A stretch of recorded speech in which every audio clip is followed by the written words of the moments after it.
ಬಿಡದಿಯ ಜನರ ರೈತರ ಆಕ್ರೋಶ ಹೆಂಗಿದೆ ಅನ್ನೋದನ್ನು ಗಮನಿಸ್ತಾ ಇದ್ದೀರಿ. ನಾನು ಯಾಕ್ರಿ ಮನೆ ಬಿಡಬೇಕು? ಡಿ ಕೆ ಶಿ ಮಾತು ಕೇಳಲ್ಲ. ಡಿ ಕೆ ಶಿವಕುಮಾರ್ ವಿರುದ್ಧ ಮತ್ತೊಬ್ಬ ಮಹಿಳೆ ಆಕ್ರೋಶವನ್ನು ಹೊರ ಹಾಕ್ತಾ ಇದ್ದಾರೆ. Let's look into it. ನಾನು ಯಾಕ್ರಿ ಮನೆ ಬಿಡಬೇಕು? ವೆರಿ ಸಿಂಪಲ್ ಆ್ಯಂಡ್ ಸ್ಟ್ರೈಟ್, ಸರಳ ಮತ್ತು ನೇರ.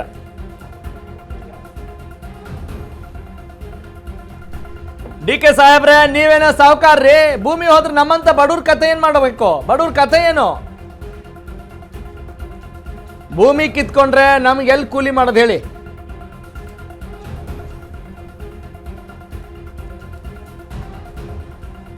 ನಮ್ಮ ಮನೆ ಕಿತ್ಕೊಂಡು ನಿಮ್ಮ ಮನೆ ಬಿಡ್ತೀರಾ? ಬಿಡದಿಯಿಂದ Ashwavega ground report. D K ಸಾಹೇಬ್ರೆ, ನೀವೇನೋ ಸಾಹುಕಾರ ಸ್ವಾಮಿ, ನಮ್ಮ ಕತೆ ಏನು ಹೇಳಿ? ನಾನು ಯಾಕೆ ಮನೆ ಬಿಡ್ಬೇಕು ಹೇಳಿ? ಭಾಳ ಸರಳ. ಅವ್ರು ಕೇಳ್ತಾ ಇರೋದ್ರಲ್ಲಿ ಏನಾದರೂ ತಪ್ಪಿದೆ ಅಂತ ಅನ್ಸುತ್ತಾ? ಇಲ್ಲ.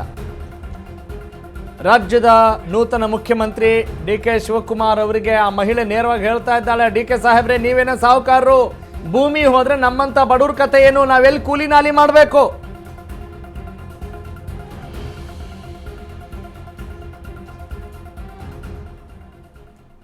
ಅಲ್ವಾ? ಬಹಳಷ್ಟು ಜನರ ಸಂಖ್ಯೆ ಇದೆ. ಆದಮೇಲೆ ಅಫ್ಕೋರ್ಸ್ ಅಲ್ಲಿ ಇರ್ಬೋದು, ಹಾಂ ಯೋಜನೆ ಬರಲಿ ಬಿಡ್ರಿ, ನಾವು ಒಂದಿಷ್ಟು ಕಾಸು ನೋಡೋಣ, ಒಂದಿಷ್ಟು ನಮ್ಮ ಜಮೀನಿನ ಮೇಲೆ ಏನೋ ಒಂದು ಒಳ್ಳೇದು ಮಾಡ್ತಾರೆ ಅಂತ ಹೇಳುವಂಥವರು ಕೂಡ ಇರಬಹುದು, ಇಲ್ಲ ಅಂತ ನಾನು ಹೇಳ್ತಾ ಇಲ್ಲ. ಆದರೆ ಎಲ್ಲದಕ್ಕೂ ಇಂಪಾರ್ಟೆಂಟ್ ಏನ್ರಿ, ಅವ್ರ ಹೊಟ್ಟೆ ಮೇಲೆ ಹೊಡೆದು ಹಿಂಗೆ ಮಾಡಬೇಕಾ ಅನ್ನೋದು ಪ್ರಶ್ನೆ. ನಿಮ್ಮ ಗುರಿಗಳಿದಾವಲ್ಲ ಅಲ್ಟಿಮೇಟ್, ನಿಮ್ಮ ಯೋಜನೆಗಳಿದ್ದಾವಲ್ಲ ಔಟ್ಸ್ಟ್ಯಾಂಡಿಂಗ್, ನಿಮ್ಮ ಆಲೋಚನೆಗಳಿದ್ದಾವಲ್ಲ, ಮಹತ್ವಾಕಾಂಕ್ಷೆಗಳಿದ್ದಾವಲ್ಲ excellent. But this is not the place ಅನ್ನೋದು ಅಲ್ಲಿಯ ಜನರ, ಅಲ್ಲಿಯ ರೈತರ, ಅಲ್ಲಿಯ ಆ ಭೂಮಿಯನ್ನು ನಂಬಿಕೊಂಡು ಕೆಲಸ ಮಾಡ್ತಾ ಇರುವಂಥ, ಜೀವನ ಸಾಗಿಸ್ತಾ ಇರುವಂಥ ಜೀವಗಳ ಆ ಹೃದಯಗಳ ಪಿಸು ಮಾತಾಗಿದೆ. ನೀವೇನು ಸಾಹುಕಾರ ಸ್ವಾಮಿ, ನಾವೇನ್ರಿ ಮಾಡೋದು ಅಂತ ಹೇಳ್ತಿದ್ದಾರೆ. ಬನ್ನಿ ಸ್ವತಃ ಮಹಿಳೆಯ ಮಾತನ್ನು ಕೇಳಿಸ್ಕೊಂಡು ಬರೋಣ. ಬಂದು ಸಾಹುಕಾರ ಬಂದು ಅವ್ನ ಎತ್ಕೊಂಡ್ರು, ಬಡವರೆಲ್ಲ ಏನ್ ಮಾಡ್ತಾರೆ ಸರ್? ಈಗ ನಿಮ್ದು ಏನಾದ್ರು ಜಮೀನು ಐತಾ? ನಮ್ದೇನು ಜಮೀನಲ್ಲಿ ಕೂಲಿ ಮಾಡಿದ್ರು ಉಂಟು, ಇಲ್ಲರಿಲ್ಲ. ಈಗ ಮನೆ ಅಷ್ಟೇ ಇರೋದು, ಅದು ಸರ್ಕಾರ ಕೊಟ್ಟಿರೋ ಸೈಟು, ಸರ್ಕಾರ ಕೊಟ್ಟಿರೋದು ನಾವು ಕೂಲಿ ಮಾಡಿ ಮನೆ ಕಟ್ಕೋತಾ ಕಟ್ಟಿದೀವಿ. ಇವಾಗ ಅದನ್ನೇ ಕಿತ್ಕೋದ್ರೆ ನಾವೇಂತ ಜೀವನ ಮಾಡೋದು ಹೇಳಿ? ಈಗ ಈ ಒಂದು ಮನೆ ಬಂದ್ಬಿಟ್ರೆ ನಮಗೆ ಮನೆ ಕೊಡ್ತಾರ ಸರ್ ಅವರು? ನಮ್ಮ ಸೌಕರ್ಯ ಎಲ್ಲ ನೋಡ್ತಾರ ಅವರು? ಯಾರು ನೋಡ್ತಾರ ಸೌಕರ್ಯ? ಒಂದ್ ಕಾಯಿಲೆ ಬತ್ತು, ಒಂದ್ ಕಸಾಲ ಬತ್ತು, ಯಾರು ನೋಡ್ತಾರ ಸರ್? ನಮ್ಗ ಯಾರು ನೋಡಲ್ಲ. ಈಗ ಒಂದ್ ಮಕ್ಳಿಗೊಂದ್ ಕಾಯಿಲೆ ಬತ್ತು, ಅವ್ರು ಕೊಡ್ತಾರ ದುಡ್ಡ? ಹೋಗಮ್ಮ ನೀನ್ ಅವಳ ಕೇಳಕ್ ಆಗ್ತಾರ ಹೋದ್ರ ಅವ್ರ ದೊಡ್ಡ ಸಲ ಅವ್ರು ಸರ್. ನಮ್ ಬಡವ್ರು ಸರ್. ನಾವು ಈಗ ಟೌನ್ಶಿಪ್ ಮಾಡೇ ಮಾಡ್ತೀವಿ ಅಂತ ಅವರಮ್ಮ. ಆಗಲ್ಲ ಸರ್. ಮನೆ ಬಿಟ್ಟು ಹೋಯ್ತೀರಾ? ಮನೆ ಬಿಟ್ಟು ಯಾಕೆ ಹೋಗ್ತೀನ? ಮನೆ ಬಿಟ್ಟು ನಿಮ್ ಮನೆ ಬಂದು ಕೊಡ್ತೀರಾ? ಮನೆನ ಕೊಡ್ತಾರಂತಲ್ಲ ಗೌರ್ಮೆಂಟ್. ಎಲ್ಲ ತಗೋ ಕಾಡ್ಗೆ ಹಾಕ್ಬಿಟ್ಟು ಹೆಂಗ್ ಮಾಡ ಸರ್ ಜೀವನ?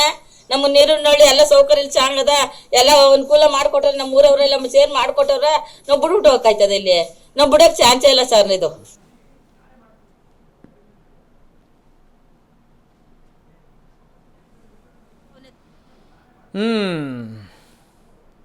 ಹಿಂಗಿದೆ ಸಮಾಚಾರ ನೋಡಿ. ಎಲ್ಲ ಆಯಾಮಗಳಲ್ಲೂ ಕೂಡ ಯೋಚನೆ ಮಾಡಲೇಬೇಕಾದಂಥ ಅನಿವಾರ್ಯತೆ, ಅವಶ್ಯಕತೆ ಇವತ್ತು ಸರ್ಕಾರಕ್ಕಿದೆ. ಸರ್ಕಾರ ಮೈಯೆಲ್ಲ ಕಣ್ಣಾಗಿಸಬೇಕಾಗಿದೆ, ಮೈಯೆಲ್ಲ ಕಿವಿಯಾಗಿಸಿಕೊಂಡು ಇದನ್ನು ಕೇಳಿಸ್ಕೊಳ್ಬೇಕಾಗಿದೆ, ಗಮನ ಹಾಕಬೇಕಾಗಿದೆ. ಎಂಥ ಒಳ್ಳೆಯ ಪಾಯಿಂಟ್ ಹೇಳಿದ್ರಿ ಅಮ್ಮ. ಅಲ್ಲ ಸ್ವಾಮಿ, ಅವರೇನೋ ಸಾಹುಕಾರರು, ನಾವು ಬಡವರು ಸ್ವಾಮಿ. ನಿಮ್ದೇನಾದ್ರೂ ಜಮೀನು ಇದೆಯಾ ಅಂತ ನನ್ನ ಕಲಿಗೆ ಜೀವನ ಕೇಳ್ತಾ ಇದ್ರು. ಅದಕ್ಕೇನು ಹೇಳಿದ್ರ ಅಮ್ಮ? ಇಲ್ಲ, ಜಮೀನಿಲ್ಲ, ನಾವು ಈ ಜಮೀನು ನಂಬ್ಕೊಂಡು, ಈ ಹೊಲಗದ್ದೆನ ನಂಬ್ಕೊಂಡೇ ನಾವು ಜೀವನ ಮಾಡ್ತಾ ಇದ್ದೀವಿ ರೀ, ಕೂಲಿ ನಾಲಿ ಮಾಡ್ತಾ ಇದ್ದೀವಿ ರೀ. ಇವ್ರಿಗೆ ಕೊಟ್ಬಿಟ್ರೆ ನಾವು ಏನು ಮಾಡೋಣ? ನಾವೆಲ್ಲಿ ಹೋಗೋಣ? ಆಯಿತು, ಮನೆ ಕೊಡ್ತಾರಾ? ಕೊಡಲಿ, ಆಮೇಲೆ ಏನು ಮಾಡೋ? ಹೊಟ್ಟೆಗೆ ಏನು ಮಾಡಬೇಕು? ಓಹ್, ಹಾರಿಬಲ್ ನೋಡಿ. ಎಲ್ಲ ಆಯಾಮಗಳಲ್ಲೂ ನೀವು ಗಮನಿಸ್ಬೋದು. ಒಬ್ಬರಿಗೆ ಜಮೀನು, ಇನ್ನೊಬ್ರು ನಮ್ಮನೆ ಯಾಕೆ ನಾವು ಕೊಡೋಣ ಅಂಥೇಳಿ. ಇನ್ನೊಬ್ರು ಹೇಳ್ತಾರೆ, ಯಾವುದೋ ಒಬ್ಬರು ಮಾತ್ರ ಹೇಳಿದ್ದು, ರಾಜಣ್ಣ ಅನ್ನೋರು, ಅದು ಕೈ ಮುಖಂಡ ಅವರು. ಹೌದು ಬಿಡ್ರಿ, ಕಷ್ಟ ಆಗ್ತದೆ, ಕಾರ್ಮಿಕರು ಸಿಗ್ತಾ ಇಲ್ಲ ಅಂತ ರೀ. ಅಲ್ಲಿ ಲಬ್ ಅಂತ ಬಾಯ್ ಬಡ್ಕೊತಾ ಇದ್ದಾರೆ, ಹೊಟ್ಟೆ ಮೇಲೆ ಹೊಡಿಬೇಡ್ರಿ ಅಂಥೇಳಿ. ಇಲ್ಲಿ ಹಿಂಗೆ ಹೇಳೋರು ಇದ್ದಾರೆ. ಮೆಜಾರಿಟಿ ಏನಿದೆ, ಅಲ್ಲಿಯ ಜನ ಏನು ಯೋಚನೆ ಮಾಡ್ತಾರೆ ಅದನ್ನು ಮಾಡಲಿ. ಆದರೆ ಇದನ್ನು ನಾವು ಹೆಂಗೆ ಆಲೋಚನೆ ಮಾಡ್ಬೋದಲ್ವಾ? ಎಸ್, ಸ್ವತಃ ಸ್ಥಳದಲ್ಲಿ ಗ್ರೌಂಡ್ ರಿಪೋರ್ಟ್ ನೀಡಿದಂಥ ಅಲ್ಲಿಯ ಜನರ ಅಹವಾಲನ್ನು, ದುಃಖ ದುಮ್ಮಾನವನ್ನು, ಅವರ ಸಮಾಚಾರವನ್ನು ಕಿವಿಗೊಟ್ಟು ಕೇಳಿದಂಥ ನನ್ನ ಕಲೀಗ್, ನಮ್ಮ ಪೊಲಿಟಿಕಲ್ ಕರೆಸ್ಪಾಂಡೆಂಟ್ ಓಂ ವಿವೇಕ್ ಆದಿತ್ಯ ಕಾರ್ಲೇಕರ್ ಈಗ ನನ್ನ ಜೊತೆ ಲೈವ್ ಚಾಟ್ಗೆ ಜಾಯ್ನ್ ಆಗ್ತಾ ಇದ್ದಾರೆ. Let's have a conversation with him. Vivek, ಇದನ್ನು ವೆರಿ ಇಂಟ್ರೆಸ್ಟಿಂಗ್ ಅನ್ಬೇಕಾ, ವೆರಿ ಶಾಕಿಂಗ್ ಅಂತ ಹೇಳಬೇಕಾ? I don't know. ಕಾರಣ ನೀವು ಸ್ವತಃ ಸ್ಥಳಕ್ಕೆ ಹೋದಾಗ ಏನು ಅನ್ನಿಸ್ತು ಅನ್ನೋದನ್ನು ಕೇಳಬೇಕು. ಜೊತೆಗೆ ನಾವೀಗ ಒಂದಿಷ್ಟು ಪಾಯಿಂಟ್ಸ್ನ ಗಮನಿಸಿದ್ವಿ. ಒಬ್ಬರು ಹೇಳ್ತಾರೆ ನಮ್ಮ ಜಮೀನು ನಾವು ಕೊಡಲ್ಲ ಅಂತ, ಇನ್ನೊಬ್ರು ಹೇಳ್ತಾರೆ ನಮ್ಮ ಮನೆ ಇದೆ ಸ್ವಾಮಿ ಇಲ್ಲಿ, ನಾವು ಯಾಕೆ ಬಿಟ್ಕೊಡೋಣ ಅಂತ. ಆ ಒಂದು ಎಮೋಷ್ನಲ್ ಕಾಂಟೆಕ್ಸ್ಟಿಂದ ಮಾತನಾಡೋರನ್ನು ಗಮನಿಸಿದ್ರಿ. ಆದರೆ ನನಗೆ ತುಂಬ ಬಹಳ ಮನಕಲುಕುವಂಥ ವಿಚಾರ ಅನಿಸಿದ್ದು ಅಂತ ಹೇಳಿದರೆ, ಸ್ವಾಮಿ ನಮಗೆ ಜಮೀನಿಲ್ಲ, ನಮ್ಮ ಜಮೀನು ಕಟ್ಕೊಳ್ಳೋಕ್ಕೆ, ಆದರೆ ಆ ಜಮೀನನ್ನು ನಂಬಿ ಕೂಲಿನಾಲಿ ಮಾಡ್ತಾ ಇದ್ದೀವಿ, ನಾವೆಲ್ಲಿಗೆ ಹೋಗೋಣ ಸ್ವಾಮಿ ಅಂತ ಹೇಳ್ತಾ ಇದ್ದಾರಲ್ಲ. ಸರ್ಕಾರ ಹೆಂಗೆ ಆಲೋಚನೆ ಮಾಡ್ತಾ ಇದೆ, ಯಾವ ಆಲೋಚನೆಯಿಂದ ಇಂಥ ಒಂದು ಮಹತ್ವಾಕಾಂಕ್ಷಿ ಯೋಜನೆಗೆ ಮುಂದಾಗ್ತಾ ಇದೆ ಅನ್ನೋದು ನಾವೆಲ್ಲರೂ ತಿಳಿದುಕೊಳ್ಬೇಕಾಗಿದೆ. ಅದೊಂದು ಫಂಡಮೆಂಟಲ್ ರೈಟ್ ಅಂತ ಭಾವಿಸ್ತೀನಿ. Please go ahead on this. How do you analyse this? How do you look into it? Yes Raghav, ಈಗಾಗಲೇ ಏನು ಸರ್ಕಾರ ಅಲ್ಲಿರ್ತಕ್ಕಂಥ 2 ಪಂಚಾಯಿತಿಗಳಲ್ಲಿ ಒಳಪಡುವಂಥ 26 ಗ್ರಾಮಗಳಿಗೆ ಈಗಾಗಲೇ ಅಧಿಸೂಚಿಯನ್ನು ಹೊರಡಿಸಿ ನಾವು ಅದನ್ನು GBIT ಮಾಡಬೇಕು ಅಂತ ಸರ್ಕಾರ ಈಗಾಗಲೇ ಅದನ್ನೆಲ್ಲದಕ್ಕೂ ತಯಾರಿಗಳನ್ನು ಏನೇನು ಬೇಕೆಲ್ಲವನ್ನು ಕೂಡ ಮಾಡಿಕೊಂಡಿದೆ. ಅದರಲ್ಲಿ ಪ್ರಮುಖವಾಗಿ ಈಗ 3 ಗ್ರಾಮಗಳಿಗೆ ಈಗಾಗಲೇ ಅಧಿಸೂಚಿಯನ್ನು ಕೂಡ ಹೊರಡಿಸಿದೆ. ಅದರಲ್ಲಿ 518 ಎಕರೆಯ ಪ್ರದೇಶ, ಅದರಲ್ಲೂ ಕೂಡ ಪ್ರಮುಖವಾಗಿ ಇವತ್ತೇನು ಆ 518 ಎಕರೆ ಮತ್ತು 3 ಗ್ರಾಮಗಳಿತ್ತು, ಅಲ್ಲಿಗೆ ಸ್ವತಃ ನಾನು ಭೇಟಿ ನೀಡಿದೆ. ಅಲ್ಲಿ ಕಮ್ಮಿ ಮನೆಗಳೇ ಇರೋದು, ಆದರೆ ಎಲ್ಲೂ ಕೂಡ ಬರಡು ಭೂಮಿ ಅನ್ನೋದು ನನಗಂತೂ ಕಂಡು ಬರಲಿಲ್ಲ. ಕೇವಲ ಕಂಪ್ಲೀಟ್ಲಿ ಗ್ರೀನರಿ ಇರತಕ್ಕಂಥ ಭೂಮಿ. ಅವ್ರು ಹೇಳ್ತಕ್ಕಂಥದ್ದು, ನಾನು ಪ್ರತಿದಿನ ಈಗ ಬಂದ್ಬಿಟ್ಟು ಹಸುಗಳ ಹಾಲನ್ನು ಕರಿತೀನಿ, ಎಲ್ಲಿಗೆ ಕರ್ಕೊಂಡು ಹೋಗ್ಲಿ ಹಸುಗಳನ್ನ ಅಂತ. ಇನ್ನೂ ಒಂದಿಷ್ಟು ಮಾತುಗಳನ್ನ ಆಡ್ತಾ ಹೋದ್ರು ಅವರು. ನನ್ನ ಹಸುಗಳನ್ನ ಏನಾದರೂ DK ಶಿವಕುಮಾರ್ ಮನೆ ಮುಂದೆ ತೆಗೆದುಕೊಂಡು ಹೋಗಿ ನಾನು ಕಟ್ಲಾ ಅನ್ನೋ ಒಂದು ಮಾತುಗಳನ್ನ ಕೂಡ ಆಡಿದ್ರು. ಜೊತೆಗೆ ಒಂದಿಷ್ಟು ಜನ ಭಾವನಾತ್ಮಕವಾದಂಥ ಮಾತುಗಳನ್ನ ಆಡಿದ್ರು. ನನಗೆ ಒಂದು ಕನೆಕ್ಟಿವಿಟಿ ಇದೆ ನನ್ನ ಜಾಗದ ಜೊತೆ ಅಂತ. ಯಾಕಂದರೆ ಅವರ ತಾತ ಕಾಲದಿಂದ, ಅವರ ಮುತ್ತಾತ ಕಾಲದಿಂದ ಕೆಲವೊಂದು ಬಂದಿರತಕ್ಕಂಥ ಜಾಗಗಳಿರ್ತವೆ, ಅಂಥದಕ್ಕೆ ಸಾಕಷ್ಟು ಕನೆಕ್ಟಿವಿಟಿ ಇರುತ್ತೆ. ಈಗ ನಮ್ಮ ಮನೆ ಅಂದ್ರೇ ನಮಗೆ ಒಂದಿಷ್ಟು ಕನೆಕ್ಟಿವಿಟಿ ಇರುತ್ತೆ. ಆ ರೀತಿಯಾಗಿ ಅವರ ಜಾಗಗಳು ಅಂದರೆ ಅವರ ಸ್ವಂತದ್ದು ಬಂದಿದ್ದು ಅಂತ ಅವ್ರಿಗೊಂದು ಬಾಂಡಿಂಗು, ಕನೆಕ್ಟಿವಿಟಿ ಇರುತ್ತೆ. ಆ ನಿಟ್ಟಿನಲ್ಲಿ ಅವ್ರು 2 ಕೋಟಿ ಅಲ್ಲ 10 ಕೋಟಿ ಕೊಟ್ಟರು ನಾವು ಬಿಡಲ್ಲ, 50 ಕೋಟಿ ಕೊಟ್ಟರು ಬಿಡಲ್ಲ ಅಂತ ಸಾಕಷ್ಟು ಜನ ಹೇಳ್ತಿದ್ರು. ಇನ್ನು ಉಳಿದಂತೆ ಅಲ್ಲೇ ಒಂದಿಷ್ಟು ಜಮೀನುಗಳಲ್ಲಿ ಕೆಲಸ ಮಾಡುವಂಥವ್ರನ್ನು ನಾನು ಮಾತನಾಡಿಸ್ತಾ ಹೋದೆ. ಅವರು ಕೂಡ ಹೇಳ್ತಾ ಹೋದ್ರು, ನಾನು ಪ್ರತಿನಿತ್ಯ ಇಲ್ಲಿ 400 ರೂಪಾಯಿ ಕೂಲಿಗೆ ಬಂದು ಕೆಲಸ ಮಾಡ್ತೀನಿ, ನಾನು ಇಲ್ಲ ಅಂದರೆ ನಾನು ನೆಕ್ಸ್ಟ್ ಎಲ್ಲಿಗೆ ಹೋಗಲಿ, ಇದಿಲ್ಲ ಅಂದರೆ ಈ ಜಾಗ ಇಲ್ಲ ಅಂದರೆ ಎಲ್ಲಿ ಕೂಲಿ ಮಾಡಲಿ, ನಾನು ದಿನನಿತ್ಯ ನನ್ನ ದಿನಚರಿನ ಹೆಂಗೆ ನಡೆಸಲಿ, ದುಡ್ಡಿಲ್ಲದೆ ನನ್ನ ಜೀವನ ಏನಾಗುತ್ತೆ ಅಂತ ಅವರದ್ದು ಒಂದು ಕಡೆ ಬಾಧೆಯನ್ನು ಕೂಡ ಹೇಳ್ಕೊಂಡ್ರು. ಜೊತೆಗೆ ಒಂದಿಷ್ಟು ಜನ, ಬಹುತೇಕ ನಾವು ಮಾತಾಡಿಸಿದ್ರಲ್ಲಿ ಸುಮಾರು 70ರಿಂದ 80ರಷ್ಟು ಜನ ಇದನ್ನು ವಿರೋಧನೇ ವ್ಯಕ್ತಪಡಿಸಿದ್ರು. ಪರವಾಗಿ ಮಾತನಾಡಿದಂಥವರು ಕೇವಲ 2ರಿಂದ 3-4 ಜನ ಮಾತ್ರ ನಮಗೆ ಬೆರಳೆಣಿಕೆಯಷ್ಟು ಸಿಗ್ತಾ ಹೋದ್ರು. ಅದು ಕೂಡ ಯಾರು ಕೂಡ ಮಾತನಾಡೋದಕ್ಕೂ ಮುಂದೆ ಬರಲಿಲ್ಲ. ಪರವಾಗಿರ್ತಕ್ಕಂಥವ್ರು ಬೇಡ, ರೈತರು ವಿರೋಧ ಆಗ್ತಾರೆ, ನಮಗೆ ನಾವು ಮಾತನಾಡಲ್ಲ ಅಂತ. ಇನ್ನೊಬ್ರು ಹೇಳ್ತಾ ಹೋದ್ರು, ಪರವಾಗಿದ್ದಂಥವ್ರು ಬರಲಿ, ಯಾರನ್ನ ರೈತರು ನನಗೆ 2.5 ಕೋಟಿ ಕೊಡಲಿ, ನಾನು ನನ್ನ ಜಮೀನು ಅವ್ರಿಗೆ ಮಾರ್ತೀನಿ, ಅವ್ರು ಆಮೇಲೆ ಸರ್ಕಾರಕ್ಕೆ ಕೊಡ್ತಾರೋ ಇಲ್ಲೋ ಅವ್ರಿಗೆ ಬಿಟ್ಟಿದ್ದು ಅನ್ನೋ ಒಂದಿಷ್ಟು ಬೇರೆ ಬೇರೆ ಲೆಕ್ಕಾಚಾರಗಳಲ್ಲಿ ಕೂಡ ಸಾಕಷ್ಟು ಜನ ಮಾತನಾಡ್ತಾ ಹೋದ್ರು. ಆದರೆ ಸತ್ಯದ ವಿಚಾರ ಏನಪ್ಪ ಅಂದರೆ, ಅಲ್ಲಿ ಹೋಗಿ ಬಂದಂಥ ಸಂದರ್ಭದಲ್ಲಿ ಅನ್ನಿಸ್ತಾ ಇರೋದು, ಅಲ್ಲಿ ಸಾಕಷ್ಟು ಪರಿಸರ ಇದೆ, ಅದು ಬರಡು ಭೂಮಿ ಅಂತ ಹೇಳಲಿಕ್ಕೆ ಆಗೋದಿಲ್ಲ ಅಂತಲೇ ಹೇಳ್ಬೋದು. ಯಾಕಂದರೆ ಅಲ್ಲಿ ಸಾಕಷ್ಟು ಪರಿಸರ ಇದೆ. ಅಲ್ಲಿ ನಾನೊಂದಿಷ್ಟು ಅಂಕಿಅಂಶಗಳನ್ನು ಕೂಡ ತೆಗೆದುಕೊಂಡೆ. ಆ ಅಂಕಿಅಂಶಗಳ ಪೈಕಿ ಯಾರೂ ಕೂಡ ಬಹುಶಃ ಈ ಅಂಕಿಅಂಶಗಳನ್ನು ರಿವೀಲ್ ಮಾಡಿಲ್ಲ, ಎಲ್ಲೂ ಕೂಡ ಕೊಟ್ಟಿಲ್ಲ ಅಂತಲೇ ಅನಿಸುತ್ತೆ.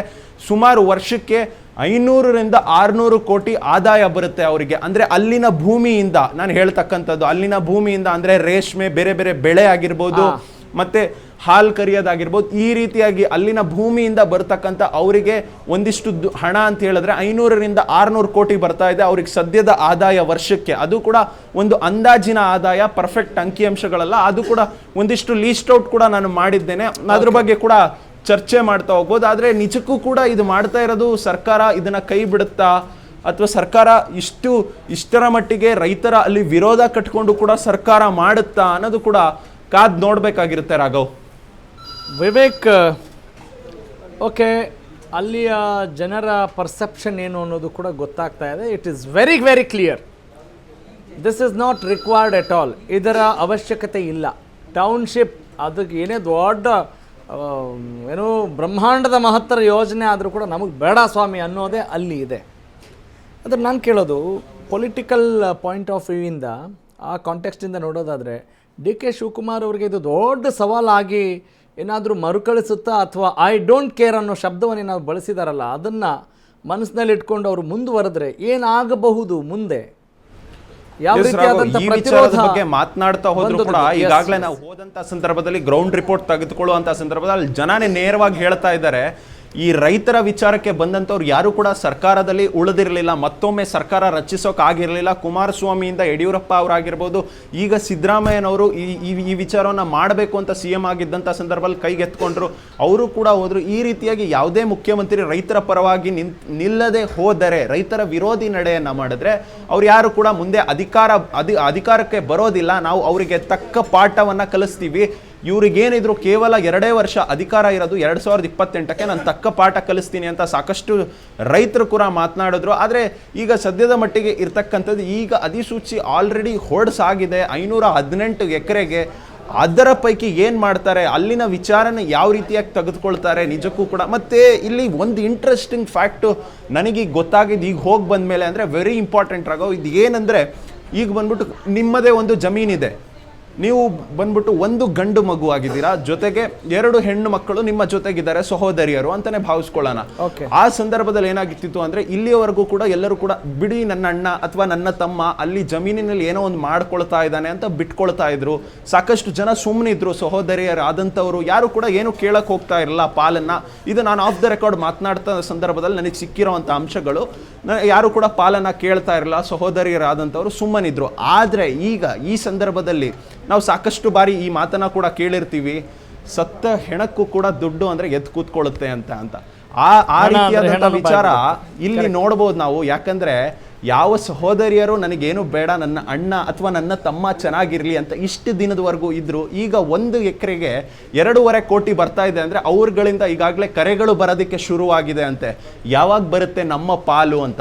ಇದು ದೊಡ್ಡ ಮಟ್ಟದ ಎಫೆಕ್ಟ್ ಕೊಡ್ತಾ ಇದೆ. ಇದಕ್ಕೆ ಸಾಕಷ್ಟು ರೈತರು ವಿರೋಧ ವ್ಯಕ್ತಪಡಿಸ್ತಿದ್ದಾರೆ ಅನ್ನೋದು ಕೂಡ ಒಂದು ಇಂಟರ್ನಲ್ ಇನ್ಫಾರ್ಮೇಶನ್ ಬರ್ತಾ ಇದೆ Raghav. Got it. Thank you Vivek. ಏನು ಹೇಳೋಣ, ಬಹಳ ಆಶ್ಚರ್ಯ ಅನಿಸುತ್ತೆ.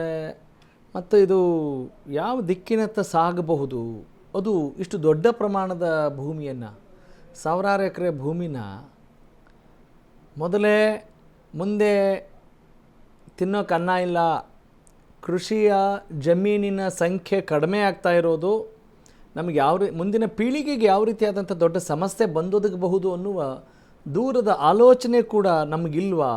ಈ ಕ್ಷಣಕ್ಕೇನೋ ನಾವು ಟೌನ್ಶಿಪ್ ಅಂತಿದ್ದೀವಿ, AI ಅಂತಿದ್ದೀವಿ, IT-BT ಅಂತಿದ್ದೀವಿ.